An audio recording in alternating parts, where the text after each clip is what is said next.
Hey everybody, welcome back to the Driveway Engineer. I'm JR. Today I want to talk about one of those things that comes up.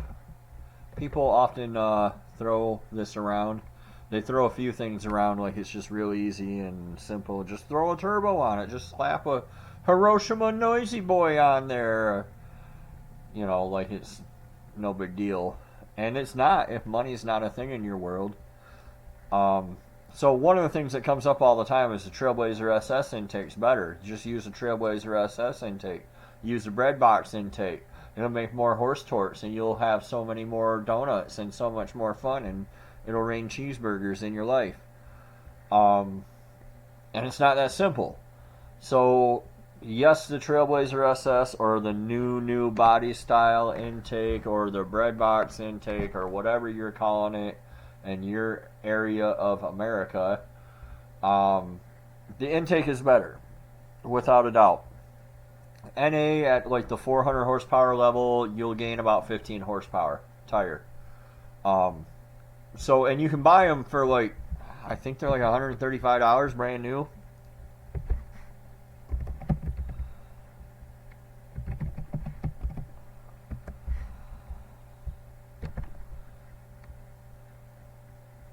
Yeah, $128, right?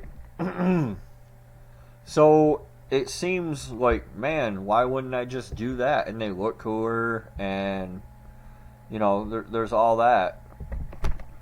But you don't want to rush into. You know, they say only fools rush in, so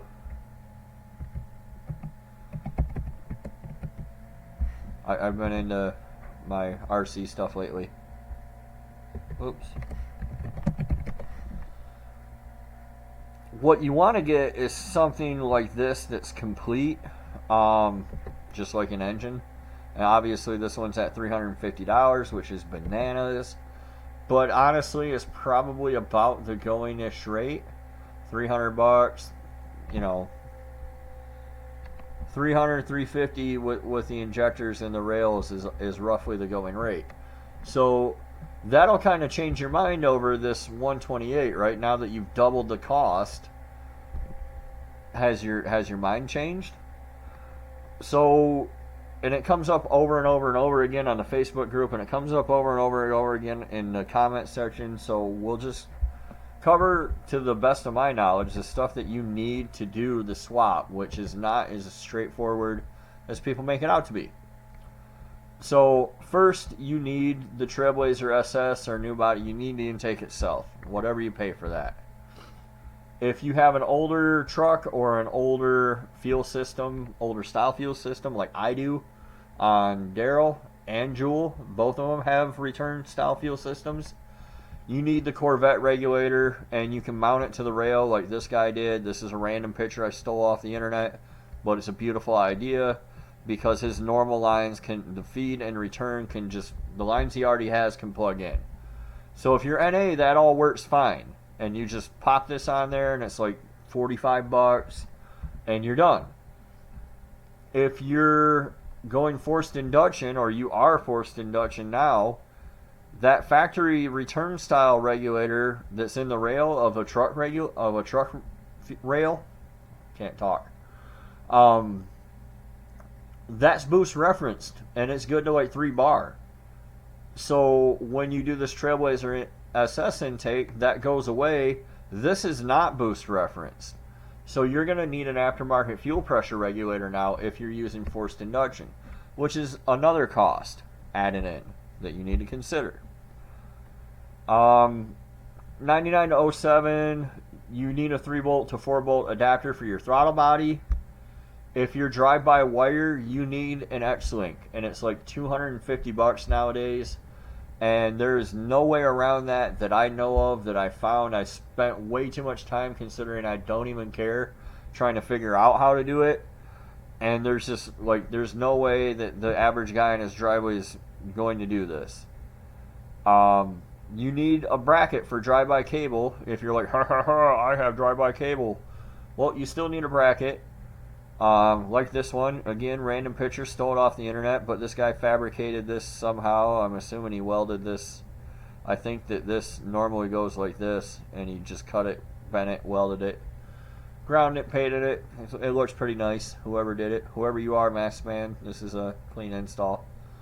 But you need that if you're drive-by cable. And if you're drive-by cable, it's pretty straightforward. Other than that, you just get the adapter, or buy the aftermarket giant throttle body of your choice, because everybody knows throttle bodies make so many horse torques. I wrote this wrong.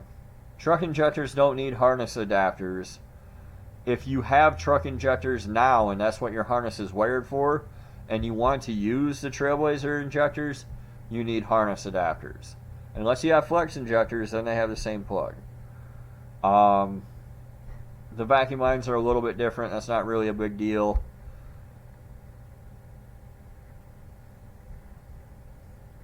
Really, that's it.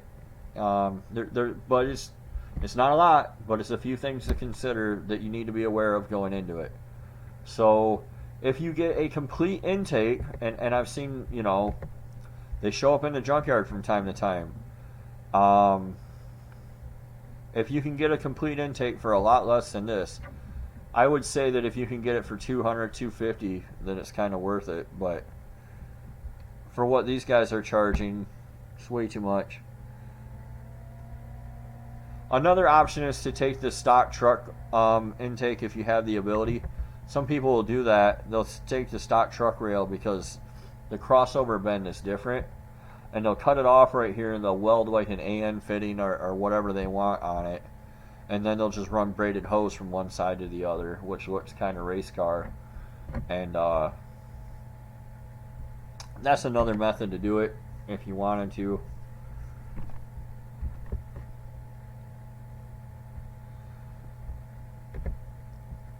But yeah, that's pretty much it. It's just a few things to consider, but the X-Link is a big deal. It's $225, $250, something like. It's expensive if you're drive-by wire.